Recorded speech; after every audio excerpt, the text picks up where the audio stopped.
하나님은 사랑의 하나님입니다.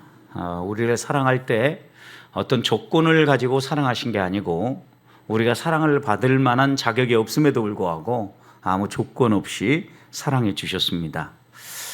그리고 그 사랑을 힘입어서 오늘을 살게 만들고 우리가 이 세상 가운데서 하나님의 자녀답게 그 사랑을 힘입어서 살라고 말씀하십니다. 저는 우리 보배교회 성도들이 항상 언제 어디서나 이 하나님의 사랑이 마음에 느껴지고 그 사랑 때문에 하루하루가 신나는 하루가 될 수 있기를 주님의 이름으로 축복합니다. 사순절 네 번째 주간입니다. 세 번째 주간이라고도 말을 합니다. 사순절은 주일을 뺀 6주간 플러스 4일입니다. 주일은 빼고 사순이라고 하면 40일이지 않습니까? 제수요일 회개하는 날로 죄를 뒤집어 쓰고 회개한다는 의미로 수요일 날 시작을 합니다. 그래서 3월 5일 올해는 시작이 되어졌고 음력의 날짜에 따라서 부활절을 결정하고 또 사순절을 결정하기 때문에 이 사순절과 부활절은 왔다 갔다 합니다. 이렇게 네 번째 주간 우리가 보내고 있는데 이 사순절을 보내면서 우리의 마음속에 꼭 새겨야 될 것이 하나 있다고 하면 우리 주님의 십자가와 부활의 의미입니다. 주님이 무엇 때문에 이 땅에 오셔서 십자가를 지셨고 또 부활을 통해서 우리에게 교훈하시려고 하는 바는 무엇인가를 놓치지 않아야 이 사순절을 보내는 의미가 우리 안에 있고 또 그 사순절의 능력을 우리가 경험하면서 신앙생활을 할 수 있기 때문입니다. 제수요일로 시작하는 것은 우리가 주님을 바라볼 때 우리가 깨끗하지 아니하고 주의 전에 나아갈 수 없고 주를 만날 수 없기 때문입니다. 그래서 하나님 앞에 나아갈 때마다 제일 먼저 점검해야 될 것이 있다고 하면 나의 삶입니다. 하나님 앞에서 내가 어떻게 살아왔는가 생각해 보십시오. 예수님도 십자가를 향하는 길을 예루살렘으로 향하는 여행으로 시작을 하셨습니다. 갈릴리에서부터 예루살렘으로 향하여 여행을 시작하시면서 예루살렘에 들어가실 때는 그 여행 끝자락에 나귀를 타시고 입성하셨죠. 예루살렘에 들어가셔서 제일 먼저 방문하신 곳은 성전이었습니다. 그리고 성전에서 장사하는 사람들을 보면서 만민이 기도할 집을 변질시키고 또 강도의 소굴로 만든 사람들을 채찍으로 때리시면서 청소하셨죠. 그리고 난 다음에 예수님께서 이 성전을 깨끗하게 청소하신 다음에 가르치기 시작하신 말씀이 오늘 우리가 함께 읽은 이 말씀입니다. 예수님은 이렇게 성전을 깨끗하게 청소하시고 난 다음에 그 성전에서 하나님의 백성들이 무엇을 배우고 무엇을 꿈꾸고 살아야 될 건가 말씀해 주셨는데 아마도 성전에서 무엇을 가르쳤다라고 분명히 이야기하고 있지는 않지만 예수님이 이제까지 계속해서 가르친 걸 보면 하나님 나라와 십자가와 부활을 분명히 말씀하셨을 겁니다. 예수 그리스도의 가르침의 핵심 요소거든요.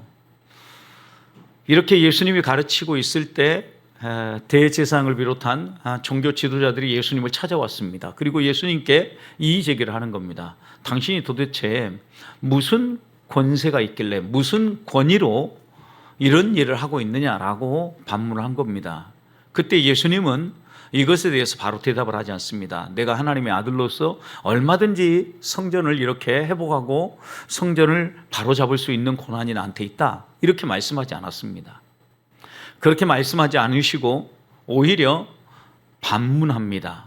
나도 그러면 너희들에게 질문을 하나 던지겠다. 요한의 세례가 하늘로부터 왔느냐 아니면 땅에서 왔느냐? 사람들은 대답하지 못합니다. 왜냐하면 하늘로부터 왔다고 하면 본인들도 가서 세례 요한에게 세례를 받아야 되는데 세례를 안 받았죠. 근데 예수님은 공생의 사역을 시작하면서 제일 먼저 하셨던 것이 세례 요한에게 나아가서 세례를 받으시는 사역으로 공생을 시작하지 않습니까? 또 땅에서라고 하면 세례 요한을 참 선지자로 알고 따르는 사람들이 있는데 그들의 공격을 받을 것 생각해서 그들은 대답하지 못합니다. 그러자 예수님께서는 이 권위의 문제, 권세 문제와 함께 하나님 나라 백성이라면 어떻게 살아야 되는가, 구원받은 하나님의 백성은 어떻게 살아야 되는가를 교훈하기 위해서 시리즈로 가르치기 시작하는데 세 개의 비유를 시리즈로 딱 하십니다. 그 세 개에 이어지는 비유가 두 아들의 비유, 그 다음 오늘 우리가 함께 읽은 악한 농부의 비유, 그리고 다음에 나오는 잔치의 비유입니다. 이 세 비유는 결국 권위가 어디에서 왔는가를 이야기할 뿐만 아니라 구원받은 하나님의 백성은 어떻게 살아야 될 건가를 가르쳐 주는데, 여러분 두 아들의 비유도 보십시오. 어떤 아버지에게 두 아들이 있습니다. 포도원에 가서 일 좀 해라 라고 두 아들에게 얘기했습니다. 그랬더니 큰 아들이 이렇게 얘기하는 겁니다. 나 안 갈래요. 큰 아들은 네 아버지 제가 가서 일할게요 이러고 가서 집에 가서 아무 일도 안 해버린 거예요. 다 잊어버린 거죠. 그 둘째 아들은 가서 일을 하라고 하니까 저 가기 싫어요.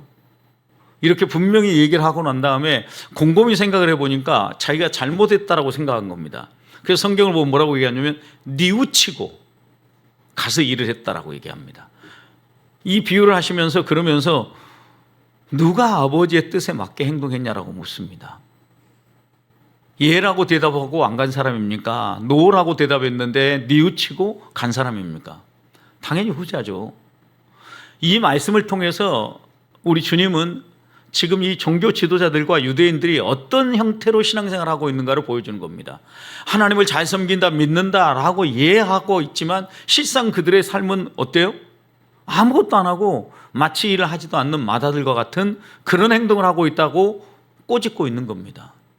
오늘 또 두 번째 비유가 오늘 우리가 함께 읽은 비유인데, 한 주인이, 집 주인이 집을 짓고 난 다음에 포도원을 멋지게 만들었습니다.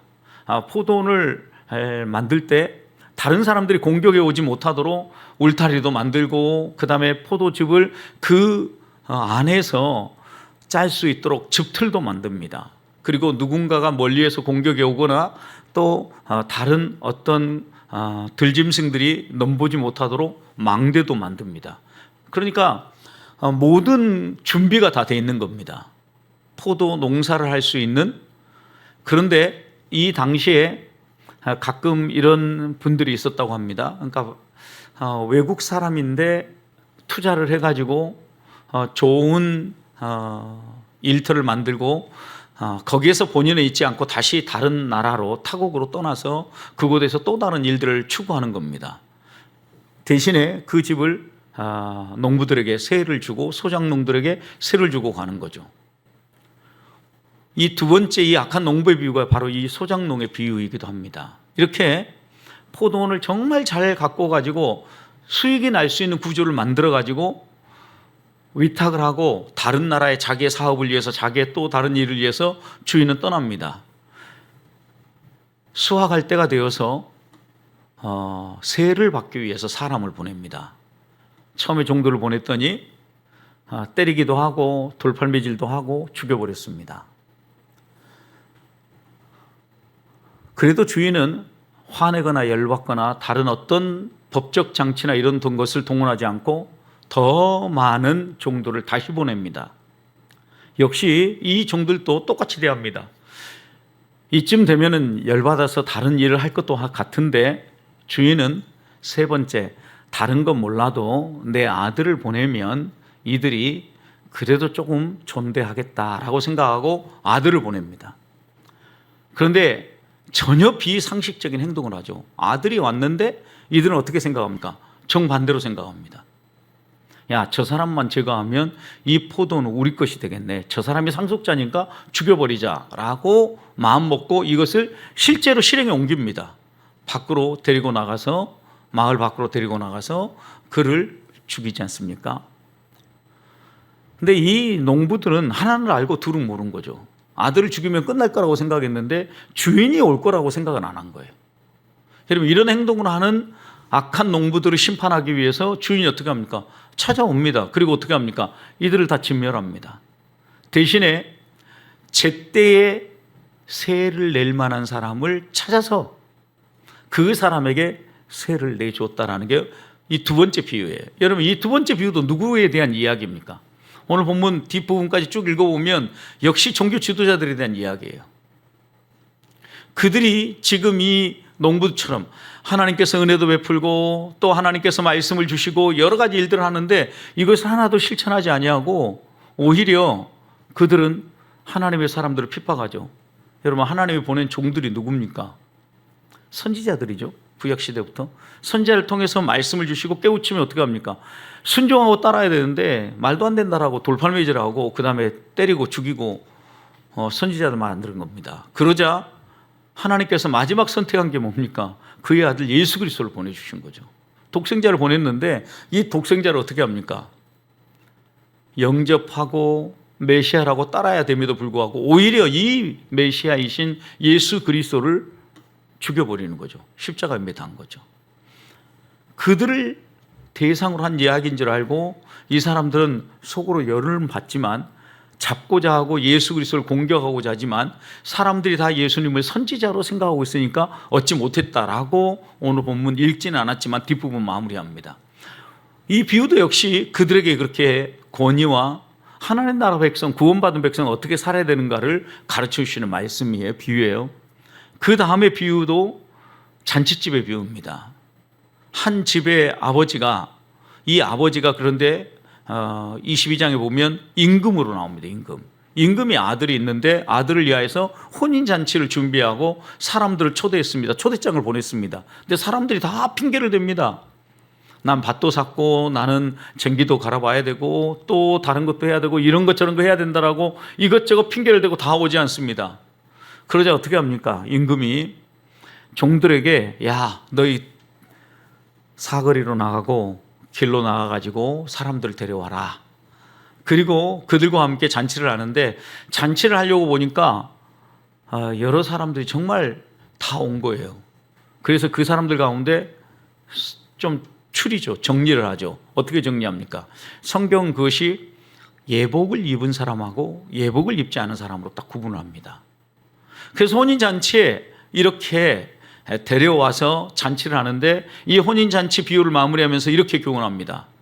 청함을 받은 사람은 많되 어떤 사람은 적어요?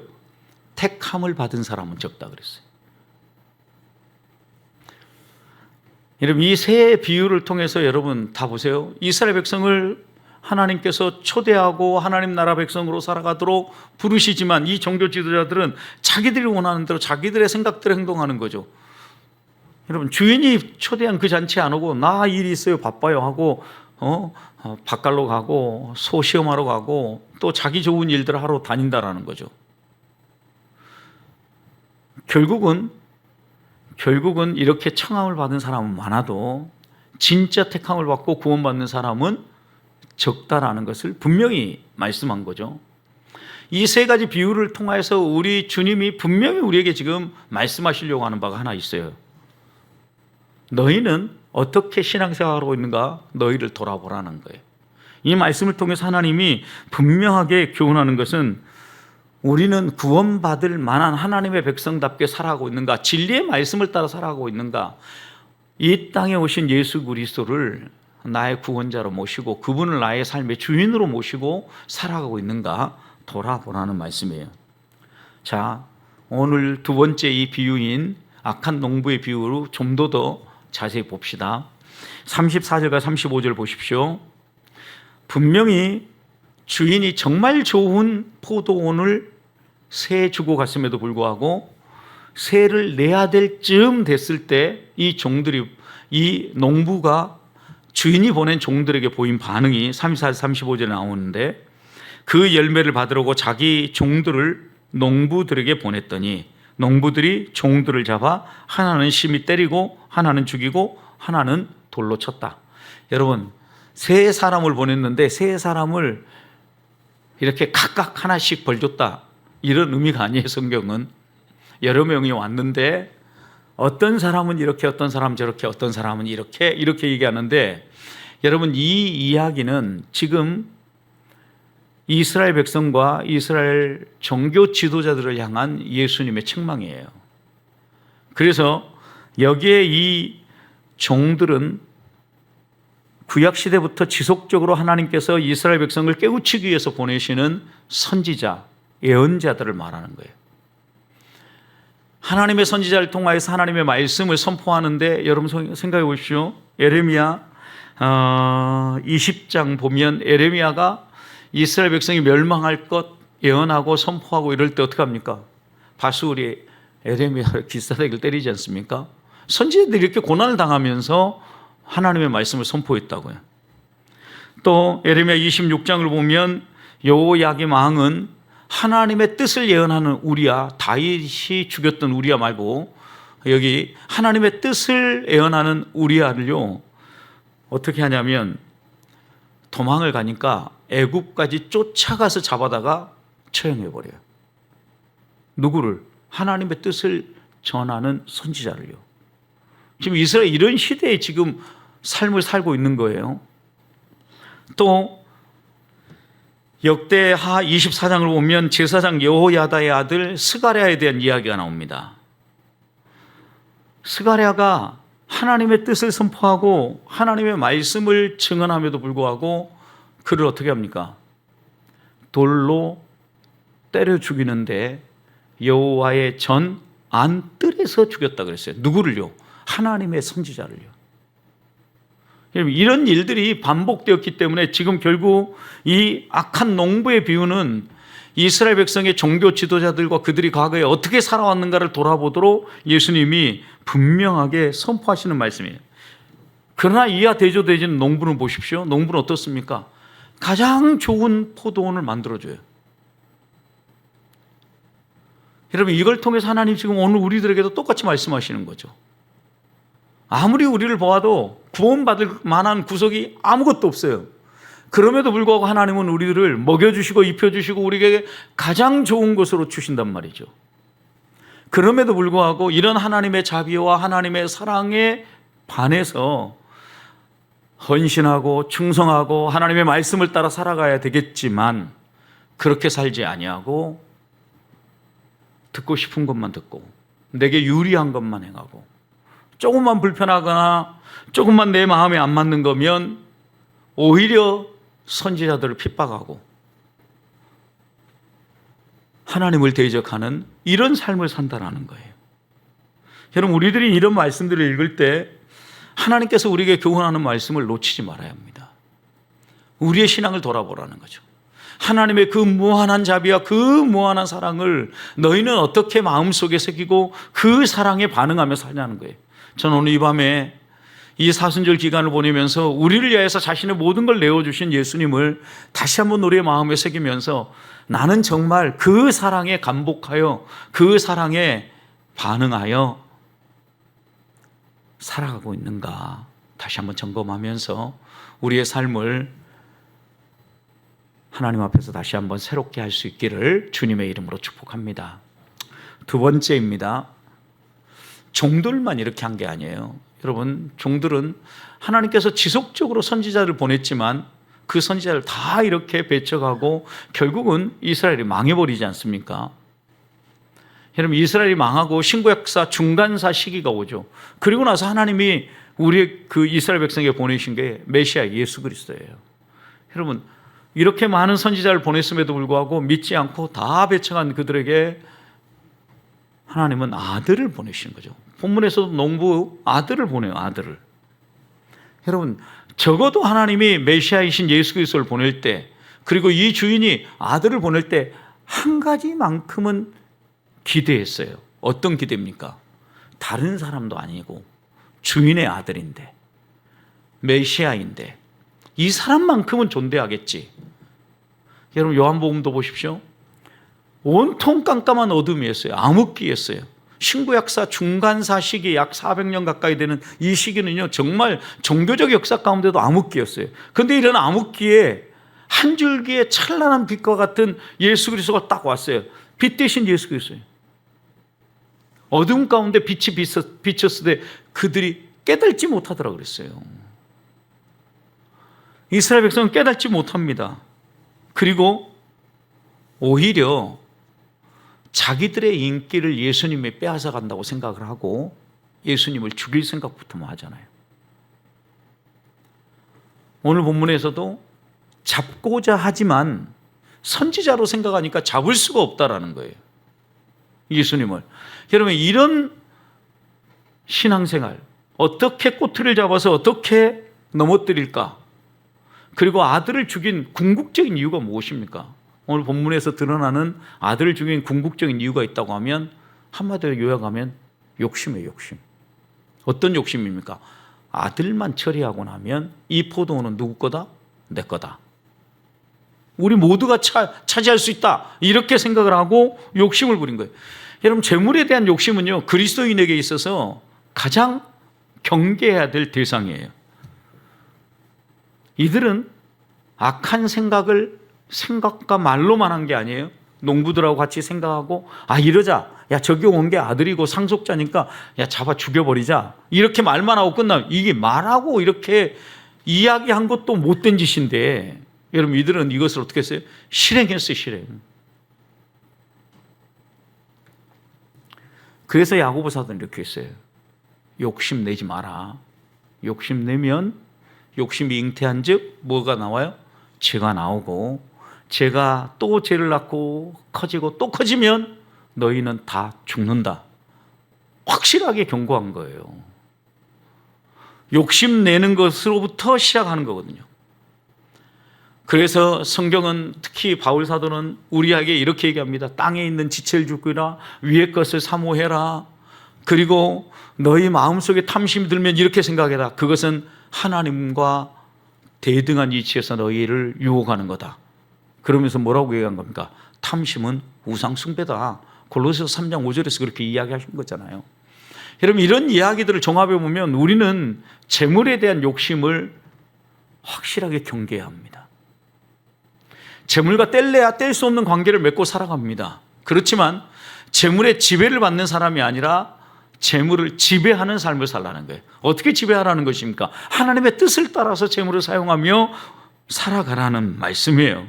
여러분, 그래야 이 악한 농부처럼 살지 않는다라는 거예요. 여러분, 또 이 악한 농부가 실수한 게 하나가 있어요. 그 무엇입니까? 그 주인이 직접 찾아올 거라고 생각을 못한 거예요. 아들을 죽이면 끝이다라고 생각한 거예요. 여러분, 예수 그리스도를 죽이고 끝나는 것이 아니라 그가 부활할 것 생각도 못했고, 하나님이 심판주로 이들을 심판할 것, 심판의 날이 있다라는 것을 깨닫지 못한 거죠, 여러분. 여러분, 여기에서 이제 우리들에게 또 하나 깨달아야 될 게 있죠. 우리 인생에는 반드시 끝이 있다라는 거죠. 끝이 있고 결산날이 있고 심판이 있다라는 거죠. 그때 심판을 피할 수 있는 길은 유일한 한 길밖에 없다는 거예요. 우리를 위해서 모든 것을 짊어지고 십자가에 죽으신 예수 그리스도를 의지하고 그분을 따르는 길밖에 심판을 피할 길이 없다는 거죠. 여러분, 아무리 경고하고 아무리 말해도 듣지 않으면 오늘 41절 보십시오. 이 결과밖에 없어요. 그들이 말하되 그 악한 자들을 어떻게 해요? 진멸해라. 포도원은 압수하고 제때의 열매를 바칠 만한 다른 사람에게, 다른 농부에게 세를 줘라. 여러분, 하나님이 분명하게 말씀하시는 거예요. 행동을 바꿀래? 죽을래? 다른 선택이 없어요. 이 말씀은 행동을 바꿀래? 죽을래요. 근데 우리는 행동도 안 바꾸고 안 죽을래요 이러고 있는 거죠. 아무리 내가 안 죽으려고 안 죽습니다라고 얘기해도 죽는다라고 얘기하는 거죠. 여기 진멸이라고 얘기했잖아요. 진멸. 남김없이. 다시 한 번 더 우리들도 우리 안에 있는 탐심, 욕심, 이런 것들이 우리를 얼마나 피폐하게 만드는가 돌아보십시다. 그리고 주님이 원하시는 대로, 주님의 뜻대로, 하나님이 주신 것을 하나님의 뜻대로 사용하기를 원합니다. 이 밤에 기도하고, 특별히 우리 주변에 어려움을 겪는 사람들, 이런 사람들을 볼 때마다요, 우리는 열심히 땀 흘려 수고해서 돈 벌어서 그들에게 흘려보내야 되는 거예요. 이게 하나님이 우리에게 하라고 하신 일이잖아요. 다시 한 번 더 그렇게 하나님 앞에서 내 삶을 점검하고 하나님 사랑, 주님 사랑 마음에 새기면서 그 사랑에 감복해 나도 그 사랑을 실천하며 살겠다 다짐하고 기도하는 밤이 되기를 축복합니다. 마지막입니다. 그럼 누가 하나님 나라를 받냐라는 거죠. 누가 하나님 나라를 받냐. 41절 보십시오. 누가 하나님 나라를 받겠습니까? 세를 제때에 바치는 사람. 이 세를 제때에 바치는 사람이 누구겠습니까, 여러분?